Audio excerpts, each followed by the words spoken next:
अस्सलाम वालेकुम नाज़रीन, प्रोग्राम पॉलिटिकल टॉक के साथ मैं हूं आपकी होस्ट कौकब फारूकी। और आज हम प्रोग्राम में बात करेंगे, आपने सुना होगा बहुत सारी एनजीओज़ जो हैं, मुख्तलिफ एनजीओज़ जो हैं वो पाकिस्तान में काम कर रही हैं। पाकिस्तान से बाहर भी बहुत सारी एनजीओज़ जो हैं वो काम कर रही हैं। बहुत सारे ऐसे लोग हैं जो सोशल वर्कर के तौर पर उभर कर सामने आ रहे हैं। ऐसे ही एक शख्सियत हमारे साथ भी मौजूद है, उनके बारे में थोड़ा सा मैं आपको ब्रीफ करती चलूँ कि वो जो है लोगों की मदद जो है वो इंसानियत के तहत करते हैं। उनके अंदर जज्बा है इंसानियत का, ये नहीं दिखावे की मोहब्बत नहीं करते। हमने देखा होगा बहुत सारे लोग हैं जो मीडिया पे आते हैं, सोशल मीडिया पे एक्टिव होते हैं और बहुत दिखावा करते हैं। इवन हमने देखा होगा रमज़ान है तो राशन जो है वो डिस्ट्रीब्यूशन हो रहा होता है, तो उसकी प्रॉपर तस्वीरें बनाई जा रही होती हैं, वीडियोज़ बनाई जा रही होती हैं, वायरल किया जा रहा होता है। मतलब मदद तो करना ऐसा है कि आप अगर किसी को दे रहे हैं तो उसको शो ऑफ ना करें। मतलब खामोशी से आप किसी की मदद कर दे तो वो इस ज़िम्मे में आता है कि हाँ वाकई आपने किसी की मदद की, ना कि आप 4 लोगों को बताएं दिखाएं ताकि जिसकी आप मदद कर रहे हैं बेचारा वो इंसान शर्मिंदा ना हो सके। खामोशी से आप किसी की मदद कर दें। अगर आपसे कोई मदद तलब करता है तो ये बहुत ही ऑनर की बात होती है, क्योंकि अल्लाह ताला ने उस बंदे को सिर्फ और सिर्फ आपके अंदर वो एक खूबी देख के उसको आपकी तरफ रुजू किया है कि आप उससे मदद तलब करें, क्योंकि अल्लाह बड़ा बादशाह है। और ये कि इंसान के अंदर इंसानियत जो है हम देख रहे हैं आजकल हमें नज़र नहीं आती। मतलब बहुत ऐसे कम लोग हैं, सेलेक्टिव लोग हैं जिनके अंदर ये खुदादाद सलाहियतें होती हैं और इंसानियत उनके अंदर कूट कूट के भरी होती है। ऐसी एक शख्सियत हमारे साथ मौजूद है, रिजवान हैदर साहब हैं। हेल्थ फोर्स इनकी एनजीओ है, उनका नाम है, सोशल वर्कर हैं और बहुत ही खूबसूरत शख्सियत है और इंसानियत के जज्बे से जो है वो भरपूर ही सरशार हैं। तो इनसे बात करेंगे कि इनके अंदर जो है वो ये जज्बा कैसे बेदार हुआ और किस तरह वो इस जानिब राग़िब हुए हैं, आपको भी बताएंगे। बहुत शुक्रिया रिजवान साहब, आप हमारे प्रोग्राम में आए। सर, जैसे कि मैंने ब्रीफ किया कि मतलब इंसानियत जो है अब के लोगों की अगर बात की जाए तो वो ख़त्म होती जा रही है, लेकिन हम अगर दूसरी तरफ देखते हैं तो आप जैसे ऐसे बहुत सारे लोग भी मौजूद हैं जिनके अंदर इंसानियत अभी भी मौजूद है और ये गॉड गिफ्टेड चीज़ें जो हैं आप लोगों के अंदर मौजूद हैं। कहाँ से ये सिलसिला स्टार्ट हुआ, कैसे आपके दिल में ये सब चीज़ें आई, तो वो थोड़ा सा बताइएगा। हाँ कोको बेटा, सबसे पहले तो आपके चैनल का आपका शुक्रिया अदा करता हूँ कि इस प्लेटफॉर्म से मुझे मौका मिला। ऐसे तो ज़्यादा शौक़ नहीं कि अपने आप को एक्सपोज़ करूँ। तकरीबन 18-20 साल से काम कर रहा हूँ और कभी ये इस तरफ सोचा ही नहीं कि कोई कवरेज करे या कोई फ़ोटो खींचे या कुछ करे, क्योंकि अल्लाह ताला एक तरफ कहता है कि इस हाथ से दो तो दूसरे हाथ को पता ना चले, ठीक है ना। लेकिन कुछ चीज़ें ऐसी होती हैं जो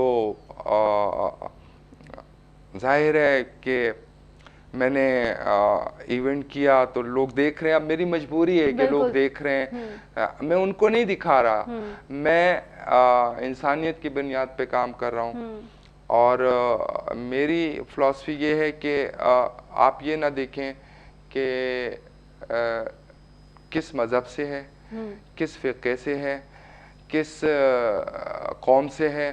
आपने सिर्फ इंसानियत की खिदमत करनी है और हम वही चीज़ लेके चल रहे हैं। हमारा फोकस ही यही है कि इंसानियत की खिदमत। सिर्फ हमने ये नहीं देखना कि ये किस फ़िक़े से है, किस से ताल्लुक़ रखता है, किस कौम से ताल्लुक़ रखता है, नहीं।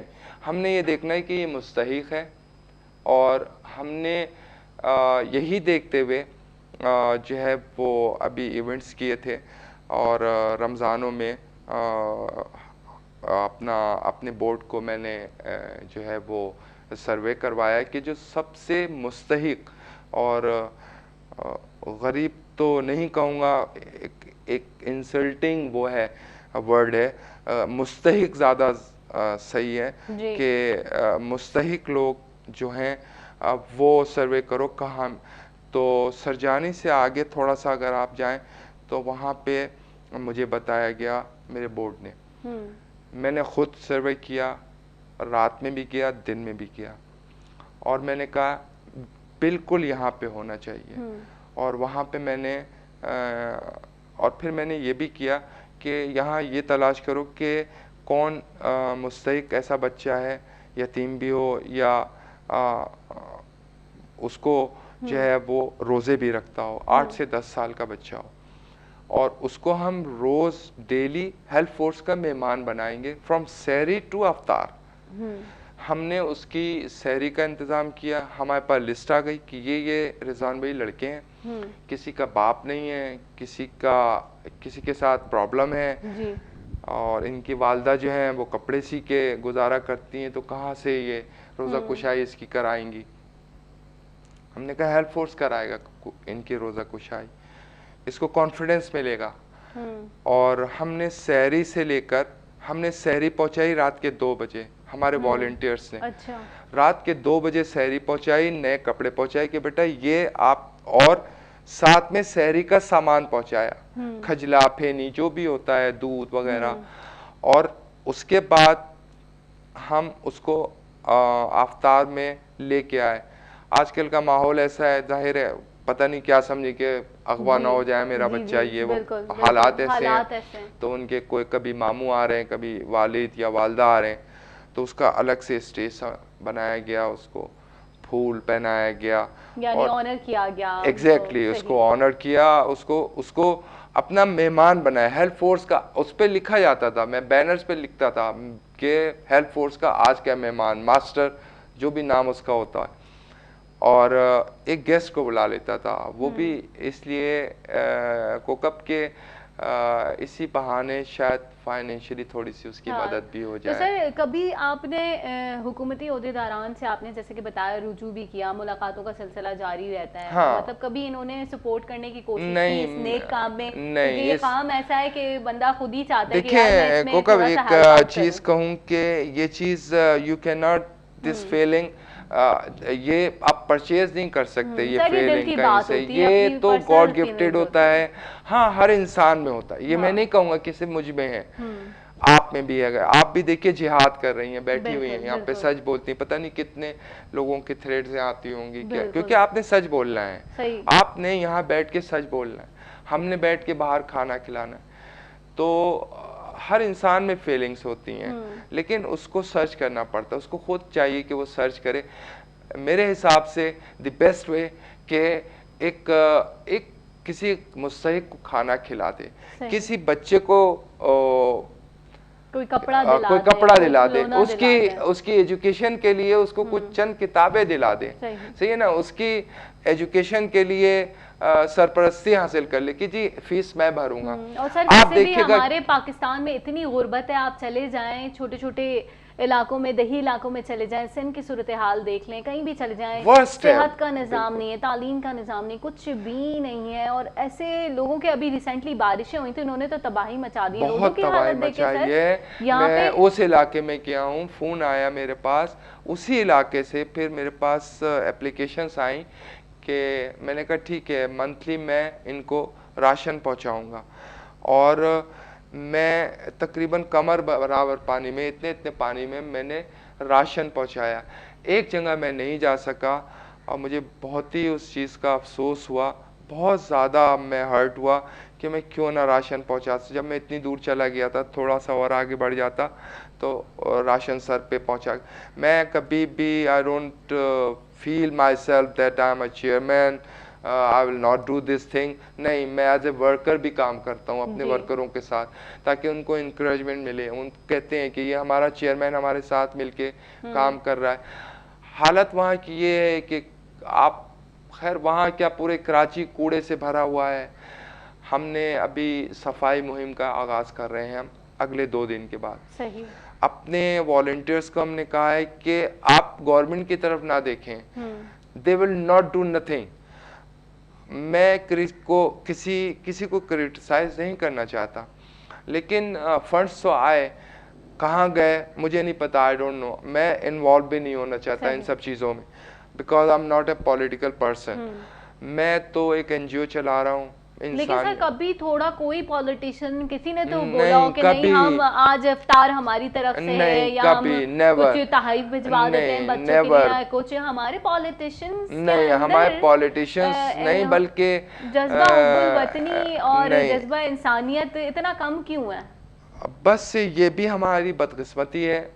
ये तो मतलब कहते हैं ना, किसी को देखकर बंदा थोड़ा सा शर्मिंदा भी हो जाता है। आप यकीन करें कि ये भी शुक्र अदा करें क्योंकि हमने देखा है इनकी जो इफ्तार पार्टियां होती हैं, कुछ बेचारे तो ऐसे होते हैं जिनको इफ्तार करने के लिए सिर्फ खजूर ही मिलता है और कुछ वो भी नहीं मिलता, खजूर भी नहीं मिलता। तो ये लोग इतनी बड़ी बड़ी इफ्तार पार्टियां रखते हैं, मतलब ये क्या कभी ऐसा नहीं रख सकते कि गुरबा गरीब बच्चों को इफ्तार करवा दें? मैं नहीं समझता। अल्लाह मियाँ तौफीक दे इनको नेक राह पे चलाए। मेरी तो यही अल्लाह से हर वक्त नमाज में भी यही दुआ रहती है कि अल्लाह इनको जो है वो सीधी राह दिखाए और की नजर कुछ गरीबों पे भी पड़े कि देखें कि पैरों में चप्पल है कि नहीं। सर इतना पुरसाने हाल, मतलब ये लोग हैं, कोई पूछने वाला नहीं है, गरीब गुर्बत इतनी है, नौकरियां नहीं है, घर में खाने को एनजीओज का नहीं है। सर एनजीओज हैं कुछ बेटा, एनजीओज ऐसी हैं जो पीसी में प्रोग्राम कर रही हैं, इधर कर रही हैं, उधर कर रही हैं, डोनेशन इकट्ठा करके वो सारा इस इवेंट पे लगा देते हैं, दिखाने के लिए, पब्लिसिटी कराने के लिए। वो पैसा जो पीसी में 2 लाख रुपए आपने दिया है, वो 2 लाख या 5 लाख या 3 लाख वो ऐसे इलाके को सर्च करें जहाँ पे पैरों में चप्पलें नहीं है, छतों पे छत नहीं है, चादरें बांधी हुई हैं। आप यकीन करें कि आप जाएं तो रोना आने लगता है कि मतलब मैं तो अब I can't live without that. मैं तो सिर्फ उन्हीं इलाकों को सर्च करता हूँ। क्या हमारे हुकूमती नुमाइंदे सो रहे हैं, उनको ये सारी चीजें नजर नहीं आती? मैं अब क्या बोलूं वो विजिट पे तो निकलते हैं, आप देख लें जगह जगह कचरे के ढेर, वो कितनी बीमारियों का सबब बनते हैं। अभी मेरी मुलाकात होने वाली है इंशाल्लाह, अच्छी हाई प्रोफाइल जितने भी लोग हैं, पर्सनैलिटीज हैं, तो उनके सामने यही रखूंगा। तस्वीरें मैंने खींची हैं वहाँ के इलाकों की। कचरा बहुत साफ होना चाहिए, ये बीमारियों की जड़ है, इससे अच्छा खासा इंसान बीमार हो रहा है। एग्जैक्टली, बिल्कुल, आप बिल्कुल सही कह रही हैं, और कोई पूछने वाला नहीं है। और एनजीओ भी आजकल, जो पहले थी एनजीओज काम करती थी, आप देखें। सर ऐसी एनजीओज तो बहुत हैं, इनके बारे में भी हम बात करेंगे, लेकिन प्रोग्राम में वक्फा बहुत ज़रूरी होता है, तो नाज़रीन बढ़ते हैं एक वक्फे की जानिब।